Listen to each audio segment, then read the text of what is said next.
வசந்த் தொலைக்காட்சி நேயர்களுக்கு வணக்கம். இது உங்கள் ரகசிய கேள்விகள். இப்போது ஆண்மை குறைவு, அதற்கான நவீன சிகிச்சை முறைகள், பல்வேறு புதிய ஆய்வுகள் பற்றி பேசிக்கிட்டு இருக்கோம். புதிய மருந்துகள், வயக்ரா போன்ற மருந்துகள் உலகை தலைகீழாக மாற்றியது.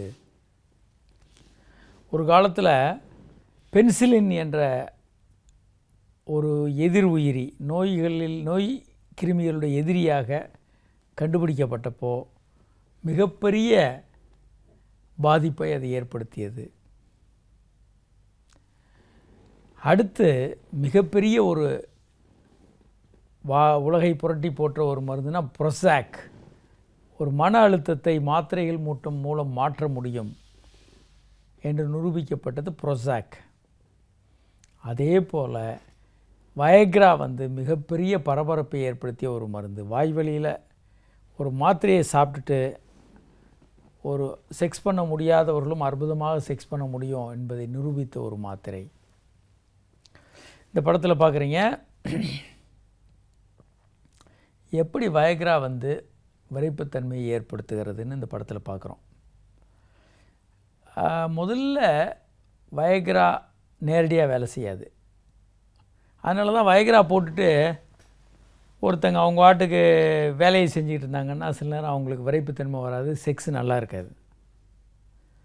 வயக்ரா போட்டிருந்தாலும் ஒரு எழுச்சி ஊட்டக்கூடிய, செக்ஸ் உணர்வை ஊட்டக்கூடிய திரைப்படங்களை பார்க்குறது, கதைகளை படிக்கிறது, செக்ஸ் உணர்வை ஊட்டக்கூடிய மனைவி கூட இருந்து ஆணுறுப்பை தூண்டுறது, இந்த மாதிரியான விஷயங்கள் முக்கியம். அவங்க அப்படி பண்ணும்போது சைக்ளிக் ஜிஎம்பி என்ற ஒரு முக்கியமான பொருள் தான் உற்பத்தி ஆகுது. அது உற்பத்தி ஆன உடனே அது இரத்த நாளங்களை விரிவுபடுத்துகிறது. இரத்த நாளங்களை விரிவுபடுத்தும் போது இரத்த ஓட்டம் அதிகமாக ஆணுறுப்புக்குள்ளே பாயுது, ஆணுறுப்பு விரைப்புத்தன்மை அடைகிறது. அப்புறம் ஏன் விரைப்புத்தன்மை குறையுது? சில பேருக்கு உடனேயே இந்த சைக்ளிக் ஜிஎம்பி என்ற பொருள் சிதைக்கப்படுகிறது. PDE5 என்ற ஒரு என்சைமால் சிதைக்கப்படுகிறது. விரைப்புத்தன்மை அவங்களுக்கு குறைஞ்சிருது. இப்போ வயக்ரா கொடுக்குறதுனால எப்படி அவங்களுக்கு அந்த விரைப்புத்தன்மை நீடிக்குதுன்னா, சைக்ளிக் ஜிஎம்பி என்ற ஒரு கெமிக்கல் PDE5 என்ற என்சைமால் சிதைக்கப்படுறது இங்கே தடுக்கப்படுது. எப்படி தடுக்கப்படுது? PDE5 என்ற என்சைம் வயக்ரா என்ற மாத்திரையால் அந்த என்சைம் தடுக்கப்படுது. அப்போது அந்த என்சைம் இல்லாததுனால சைக்ளிக் ஜிஎம்பி அழிக்கப்படாமல் இரத்தத்தில் அதிகமாக இருக்கும். அப்போ இரத்த நாளங்கள் விரிவடைந்திருக்கும், ஆணுறுப்புக்கு ரத்தம் பாய்கிறது அதிகமாக இருக்கும், ஆணுறுப்பு விரைப்புத்தன்மை நன்றாக இருக்கும்.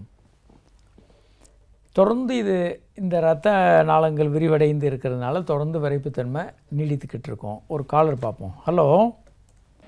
ஹலோ, வணக்கம். யார் எங்கேருந்து பேசுகிறீங்க? வணக்கம் சார், சேலத்துலேருந்து பேசுகிறோம். சொல்லுங்கள் சார். சார், நம்ம உடல் உறுப்பு அடுத்த நிமிஷமே இந்த வெளியே வந்துருக்கு. சரி. எனக்கு திருப்தியாகவே இல்லை. இது என்ன பண்ணலாம்? எவ்வளோ நாள் ஆச்சு கல்யாணம் ஆகி? கல்யாணம் 1 year ஆகுது. ஏன் நீங்கள் மருத்துவரை பார்க்காம அப்படி இருக்கிறீங்க? மருத்துவர் பார்க்குற அதான் கேள்வி பார்த்துட்டு தான். ஆணுறுப்பு ஆழமாக பெண்ணுறுப்புக்குள்ளே முழுமையாக போய் செக்ஸ் பண்ண முடியுதா உங்களால்? பண்ண முடியல சார்.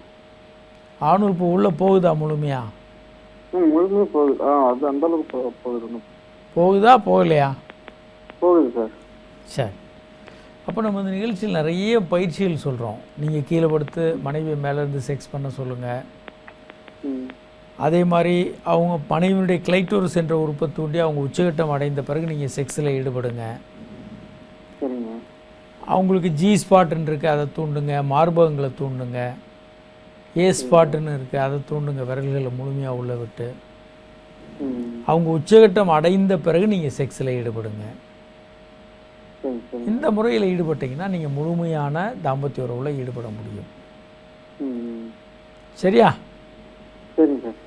அல்லது இதெல்லாம் உங்களுக்கு சரிப்படலைன்னா மருத்துவர்கிட்ட நீங்கள் பேசுங்க. எனக்கு சீக்கிரம் விந்து வந்துடுது அப்படின்னா அவங்க வந்து டெபாக்சிட்டின் போன்ற புதிய மருந்துகள் இருக்குது, குளோஃப்ரானில் போன்ற பழைய மருந்துகள் இருக்குது. இந்த மருந்துகளை பயன்படுத்தி இதை நீண்ட நேரம் நீங்கள் தாம்பத்திய உறவில் ஈடுபடலாம். ஒன்றும் பிரச்சனையே இருக்காது, கவலைப்படாதீங்க. சரி, erection hardness score grade 3 grade 4ன்னு இருக்குது. இவங்களுக்கு வந்து கிரேடு 4ல் இருக்கிறவங்க நன்றாக செக்ஸ் பண்ணுறதுக்கான வாய்ப்புகள் எப்போதும் அதிகம் அப்படின்னு உலகெங்கிலும் நிரூபிச்சிருக்காங்க. ஸோ விரைப்புத்தன்மை நல்லா இருந்தால் ஆணும் ரொம்ப சந்தோஷமாகறாங்க, தாம்பத்திய உறவில் முழுமையான திருப்தி அடைகிறாங்க, பெண்ணும் தாம்பத்திய உறவில் முழுமையான திருப்தி அடைகிறாங்க. விரைப்புத்தன்மை எப்படி இருக்குது அப்படின்னு சொல்லி வயக்ரா மாத்திரைகளும் ஒரு விட்டமின் மாத்திரையும் கொடுத்து பார்க்குறாங்க. வயக்ரா போன்ற மாத்திரைகள் இல்லாதவர்களுக்கு விரைப்புத்தன்மை கம்மியாக இருக்குது, 6.9% தான் இருக்குது. 50 மில்லிகிராம் வயக்ரா கொடுக்கும்போது விரைப்புத்தன்மை 25% இருக்குது. சில்டனஃபில் என்ற மாத்திரை கொடுக்கும்போது 34% விரைப்புத்தன்மை ஸ்ட்ராங்காக இருக்குது, நல்ல விரைப்புத்தன்மை இருக்குதுன்னு சொல்கிறாங்க. ஸோ இந்த படத்தை நீங்கள் பார்க்கும்போது ஒரு முக்கியமான விஷயம் தெரியும். வயக்ரா கொடுக்குறதும் சும்மா மாத்திரை இல்லாத ஒரு கேப்சூலை கொடுத்து பார்க்குறதுக்கும் வித்தியாசம் இருக்குது. வயக்ரா வந்து உண்மையிலேயே இந்த நிறைய பலனளிக்கிறதுன்னு நிரூபிக்கப்பட்டிருக்கு. ஒரு காலர் இருக்காங்க. Hello sir. வணக்கம் சார். வணக்கம், சொல்லுங்கள் சார். இந்த எனக்கு வந்து 54 வயசு ஆகுது. சரி. அது நான் வந்து ரொம்ப காலமாக நல்லா தான் பண்ணிட்டு இருந்தேன். இப்போ வந்து வைக்கும்போது கொஞ்சம் சுருங்கிடுது, விரைப்புத்தன்மை இல்லாமல் குறையுது. ஆமாம். சரி. நம்ம தான் டெய்லி வாரத்துக்கு 4 நாள் 5 நாள் செய்வேன். சரி. ஆனால் சில டைமில் இப்போ கொஞ்ச நாள் இப்படி ஆகிடுது. நம்ம இந்த நிகழ்ச்சியில் தான் முக்கியமாக சொல்லிகிட்டு இருக்கோம். நீங்கள் ஒரு முழுமையான செக்கப் பண்ணிக்கோங்க. இருதய நோய் ஏதாவது வர்றதுக்கான அறிகுறி இருக்கான்னு பாருங்கள். அது இருந்தால் ட்ரீட்மெண்ட் எடுத்துக்கோங்க. ப்ரெஷரும் ஆண்மை குறைவு இருந்தால் இரத்த நாளங்கள் சுருங்குவதற்கான வாய்ப்பு அதிகம். நீங்கள் முழுமையான செக்கப் எடுத்துக்கிட்டு முழுமையான ட்ரீட்மெண்ட் எடுங்க. அந்த ட்ரீட்மெண்ட் சரியாக எடுக்கும்போது உங்கள் ஆண்மை குறைவு சரியாயிடும், அற்புதமான செக்ஸ் பண்ண முடியும். ஒன்றும் கவலைப்படாதீங்க. நன்றிங்க.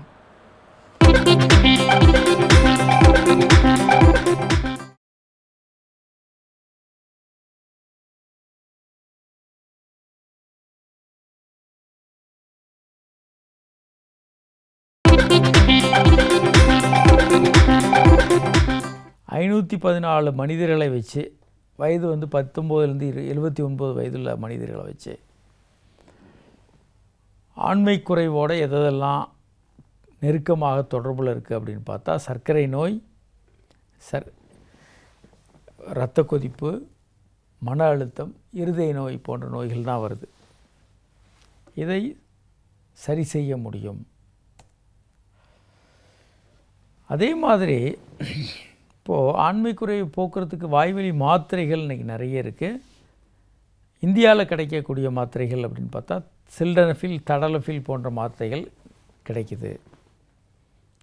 துல்லியமாக ஆண்மை குறைவை சரி செய்ய முடியும். அதே மாதிரி ஆண்மை குறைவுக்கான மாத்திரைகளை சாப்பிடும்போது, வயக்ரா போன்ற மாத்திரைகள் சாப்பிடும்போது வெறும் வயிற்றோடு இருக்கணும். ஒரு 5 மணி நேரம் வந்து வயிறு காலியாக இருக்கணும். ஸோ ஆண்மை குறைவு என்பது முழுமையாக தீர்க்கப்படக்கூடியது, ஒரு இருதய நோயினுடைய அறிகுறி அப்படின்றத நம்ம நம்பணும், எடுத்துக்கொள்ளணும். இந்த படத்தில் பார்த்திங்கன்னா ஆண்மை குறைவு அப்படின்னு எடுத்துக்கும்போது இருதய நோயினால் சேர்ந்து வருதா, வரலாம். இரத்த கொதிப்பு இருக்குது, இருதய நோய் வரலாம். இருதய நோய்கள் இருக்குது, ஆண்மை குறைவு வரலாம். யாரெல்லாம் வைக்ரா போன்ற மாத்திரைகள் சாப்பிடக்கூடாதுன்னு பார்த்தா, சமீபத்தில் ஹார்ட் அட்டாக் வந்தவங்க, ரொம்ப அதிகமாக பிபி இருக்கிறவங்க, இவங்கெல்லாம் வைக்ரா போன்ற மாத்திரைகள் எடுத்துக்கொள்ளக்கூடாது. கல்லீரல் வெகுவாக பாதிக்கப்பட்டவர்கள் எடுத்துக்கொள்ளக்கூடாது. கண்ணில் பார்வை பாதிக்கப்பட்டவர்கள் எடுக்கக்கூடாது. அதே மாதிரி மாத்திரை சாப்பிட்டா அலர்ஜி வரும் அப்படின்னு இருக்கவங்க எடுக்கக்கூடாது. வைக்ரா மாத்திரை எடுக்கக்கூடாது. நம்ம செக்ஸ் பண்ண இப்போது வாய்ப்பு இல்லைன்றவங்க ஆண்மை குறைவுக்கான மாத்திரைகளை எடுக்க வேண்டியதில்லை. ஸோ வைக்ரா மாத்திரை சாப்பிடும்போது வேறு ஏதாவது மாத்திரை சாப்பிட்டா நோயினுடைய தாக்கம் அதிகமாகுமான்னா ஆம். வைக்ரா மாத்திரையோட எரித்ரோமைசின் என்ற மாத்திரை நம்ம ஆன்டிபயோட்டிக் சாப்பிடுவோம். அது சாப்பிட்டா 150% வைக்ரா ரொம்ப அதிகமாக வேலை செய்யுது. கிரேப் ஜூஸ், திராட்சை ஜூஸ் சாப்பிடும்போது பல மடங்கு அதிகமாக ஆண்மை குறைவு மாத்திரைகள் வேலை செய்கிறதுன்னு கண்டுபிடிச்சிருக்காங்க. கீட்டோகோனசோல் போன்ற மாத்திரைகள், ஹெச்ஐவிக்கான மாத்திரைகள் சாப்பிடும்போதும் வைக்ரா மாத்திரையினுடைய வேலை அதிகமாக இருக்குது, ஆழமாக அதிகமாக பண்ணுதுன்னு கண்டுபிடிச்சிருக்காங்க. ஒரு காலர். ஹலோ, வணக்கம். யார் எங்கேருந்து பேசுகிறீங்க? தூத்துக்குடியிலேருந்து பேசுகிறேன். சொல்லுங்கள் சார். சார் உங்கள் நிகழ்ச்சிகளை பார்த்துக்கிட்டு இருக்கேன். சரிங்க, ரொம்ப ரொம்ப அருமையாக இருக்கு. ரொம்ப நன்றி சார். சொல்லுங்கள். கேள்விகள் எனக்கு எல்லாமே நீங்கள் உங்கள் கேள்விகள் எல்லாம் எனக்கு வயசு 70க்கு மேலே ஆயிடுச்சு சார். சரிங்க சார். சரிங்க சார். நான் உண்மையிலே நல்ல உங்களுடைய இதில் நான் சுய இன்பமும் பண்ண நல்லா இதாக இருந்தது. கல்யாணம் ஆகி எனக்கு 4 குழந்தைகள், அவங்களும் எல்லாம் சிறப்பாக நல்லா படித்து நல்லா இருக்காங்க. மக்களுக்கு அந்த மாதிரி ஓப்பனாக எதுவுமே நான் சொல்லுவேன். உங்களுடைய இதை பார்த்து நிறைய சொல்லுவேன்.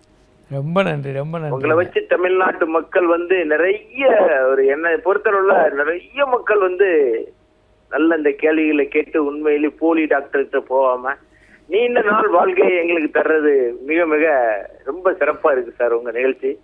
மேலும் மேலும் உங்களுக்கு நான் ரொம்ப வாழ்த்து கூற கடமைப்பட்டோம். அதுக்கு சென்னை வரும்போது உங்களை கண்டிப்பா சந்திச்சு உங்களை கை கொடுக்கணும்னு ரொம்ப ஆசைப்பட்டு. வணக்கம், ரொம்ப நன்றிங்க. நன்றி சார், நன்றி. Thank you very much. தேங்க்யூ. சரி, இப்போது வைக்ரா போன்ற மாத்திரைகள் கொடுக்கறதுனால ஏதாவது நோய்கள் வருமா அப்படின்னு சில ஆய்வுகள் பண்ணியிருக்காங்க. ஸோ வைக்ரா போன்ற மாத்திரைகள் கொடுக்கும்போது நெஞ்சு வலி எதுவும் வருமா, மார்படபடப்பு வருமா, ஹார்ட் அட்டாக் வர வாய்ப்பு இருக்கா, இந்த மாதிரியான ஆய்வுகளை பண்ணியிருக்காங்க. ஆனால் வைக்ரா சாப்பிட்றதுனால இந்த மாதிரி தீமைகள் எதுவும் இல்லை என்று நிரூபிக்கப்பட்டிருக்கு. சாதாரண மாத்திரைகளை சாப்பிட்றதுனாலையும் வைக்ரா சாப்பிட்றதுனாலையும் பக்க விளைவுகள்னு பார்த்தா சாதாரண கேப்சூல் சாப்பிட்றது போல் வைக்ரா சாப்பிட்றதுனால எந்த விதமான தீமைகளும் இல்லை. ஒரு டம்மி கேப்சூல் சாப்பிட்றதும் வைக்ரா சாப்பிட்றதும் சைடு எஃபெக்ட் ஒரே மாதிரி தான் இருக்குது. வேறு எந்த விதமான தீமைகளும் இல்லைன்னு கண்டுபிடிச்சிருக்காங்க. அப்போது வைக்ரா சாப்பிட்டா பக்க விளைவுகளே இல்லையா அப்படின்னா இருக்குது. ஆனால் ஆபத்தான பக்க விளைவுகள் கிடையாது. ஒன்று தலைவலி வரலாம், அதே மாதிரி முகமெல்லாம் செவந்து போகலாம், கொஞ்சம் ஊதுன மாதிரி தெரியும் பார்க்குறதுக்கு, வயிறில் ஒரு எரிச்சல் இருக்கும், அதே மாதிரி தலை சுத்தல் லைட்டாக இருக்கலாம், மூக்கில் நீர் கொட்டலாம், கண்ணில் ப்ளூ கலராக கொஞ்சம் தெரியலாம். இந்த மாதிரி சில பிரச்சனைகள் இருக்கலாமே தவிர ஒரு ஹார்ட் அட்டாக் வர்றது, மூளையில் இரத்த நாளங்கள் வெடிக்கிறது, இந்த மாதிரியான ஆபத்தான பிரச்சனைகள் இல்லை. ஸோ வைக்ராவை பற்றி நம்ம தெரிந்து கொள்ள வேண்டிய விஷயங்கள் அப்படின்னு பார்த்தா, இந்த மாதிரியாக ஆண்மை குறைவுக்கு சாப்பிடக்கூடிய மாத்திரைகள்னு பார்த்தா நாம் நினைக்கிற மாதிரி எந்த ஆபத்துக்களும் இல்லை. ஆண்மை குறைவு போன்ற பிரச்சனைகளை எடுத்துக்கிட்டோன்னா அது ஆண்களையும் பாதிக்குது, அவர்களுடைய மனைவியையும் பாதிக்குதுன்றது தான் உண்மை. இப்போ ஜுரம் வந்தால் பாதிக்கப்பட்ட மனிதரை மட்டும்தான் பாதிக்கும். ஆனால் ஆண்மை குறைவு அவருடைய மனைவியையும் பாதிக்கும். அடுத்து வந்து ஆண்மை குறைவும் ஹார்ட் அட்டாக்கும் ஒரே மாதிரி காரணங்களால் வரும். ஆணுறுப்புக்கு எதெல்லாம் நல்லதோ அதெல்லாம் இருதயத்துக்கு நல்லது, ஆணுறுப்புக்கு எதெல்லாம் தீமையோ அதெல்லாம் இருதயத்துக்கு தீமை செய்யும். ஒரு காலர் இருக்காங்க. ஹலோ சார் வணக்கம் சார். வணக்கம். யார் எங்கேருந்து பேசுகிறீங்க? நான் சிவா சென்னையிலேருந்து பேசுகிறேன் சார். சொல்லுங்கள் சிவா. சார் ஆக்சுவலாக ஃப்ரோசன் ட்ரான்ஸ்ஃபர் நாங்கள் பண்ணியிருக்கோம். ஸோ பண்ணி ஒரு 10 days ஆயிருக்கு. சரிங்க. இதுக்கப்புறம் நான் என்னெல்லாம் வந்து ப்ரிகாஷன்ஸ் எடுக்கணும் சார்? இதுக்கப்புறம் எப்போ டெஸ்ட் பண்ணணும், இதுக்கப்புறம் நாங்கள் எப்படி வந்து ஆக்ட் பண்ணணும், அதுக்கப்புறம் வந்து தாம்பத்தியில் எப்போ வந்து ஈடுபடலாம், எப்போ வந்து பாசிட்டிவாக ரிசல்ட் வரும், இதை பற்றி கொஞ்சம் சொன்னீங்கன்னா. அவங்க ஃப்ரோசன் ட்ரான்ஸ்ஃபர் பண்ணிங்கன்னா என்னைக்கு அந்த சைக்கிளில் தீட்டு வருமோ அந்த சைக்கிள் வரைக்கும் வெயிட் பண்ணுங்கள். சரிங்க சார். தீட்டு வராமல் தள்ளி போச்சுன்னா உடனே மருத்துவர்கிட்ட ரிப்போர்ட் பண்ணணும், அல்லது மருத்துவர்கள் என்னைக்கு வர சொல்கிறாங்களோ அன்னைக்கு போய் ரிப்போர்ட் பண்ணணும். எம்ப்ரியோ ட்ரான்ஸ்ஃபர் பண்ணியிருந்தாங்கன்னா எனக்கு ஒரு டவுட் சார். ஜென்ரலாக இவங்களுக்கு வந்து ஒரு 30 daysல வந்து வரும் சார். ஆனால் இப்போ என்னன்னா அந்த எக் பிக்கப் பண்ணதுக்கப்புறம் 28 days வந்து கரெக்டாக வந்து வந்துடுச்சு. ஒரு 2 days முன்னாடி வந்துச்சுன்னு வச்சுங்களேன். இப்போ வந்து நான் 28 வந்து கன்சிடர் பண்ணலாமா, இல்லை 30 days வந்து 28 தான் வச்சுக்கணும். ஓகே ஓகே சரி வச்சுக்கோங்க. இப்போது டாக்டர்களே வர சொல்லியிருப்பாங்க ட்ரான்ஸ்ஃபர் பண்ண உடனே. ஆமாம் ஆமாம். இத்தனாவது நாள் நீங்கள் வரணும் அப்படின்னு சொல்லியிருப்பாங்க, இல்லை பிளட் எடுக்க சொல்லியிருப்பாங்க. ஆமாம் ஆமாம் சார். பிளட்டில் வந்து ஹியூமன் கோரியானிக் கோனடோட்ரோபின் என்ற ஹார்மோனை செக் பண்ணுவாங்க. சரி சார். அது 50க்கு மேலே இருந்தால் பாசிட்டிவ்னு எடுத்துக்கலாம். சரி சார். 50க்கு கீழே வந்ததுன்னா நெகட்டிவ்னு எடுத்துக்கணும். சரிங்க சார். 50க்கு மேலே 100 200ன்னு வருதுன்னு வச்சுக்கோங்க. சரிங்க. 2 நாள் கழித்து மறுபடியும் எடுக்கணும். அப்போ டபுள் ஆகணும். அது 200 வந்தால் 400. அப்படின்னா உங்களுக்கு கர்ப்பமாயிருக்காங்க மனைவின்னு எடுத்துக்கணும். சரிங்க. சில நேரம் 100 இருக்குது, அப்புறம் 50 ஆகுது 30 ஆகுதுன்னு குறைஞ்சிதுன்னா கரு ஆகலைன்னு அர்த்தம். அதே மாதிரி எடுத்தோடனே 1100ன்னு வருது, அடுத்த முறை பார்த்தா 2000 3000ன்னு வருதுன்னு வச்சுக்கோங்க. இது வந்து ட்வின்ஸ் இருக்கலாம், 2 குழந்தையா இருக்கலான்னு அர்த்தம். வாய்ப்பு இருக்குது. இப்படி என்னன்னு பார்க்கணும். தீட்டு வந்துட்டாலும் டாக்டரை போய் பார்க்கணும். மருந்துகளெல்லாம் நிறுத்திட்டு சில டெஸ்ட்டுகள் பண்ணுவாங்க.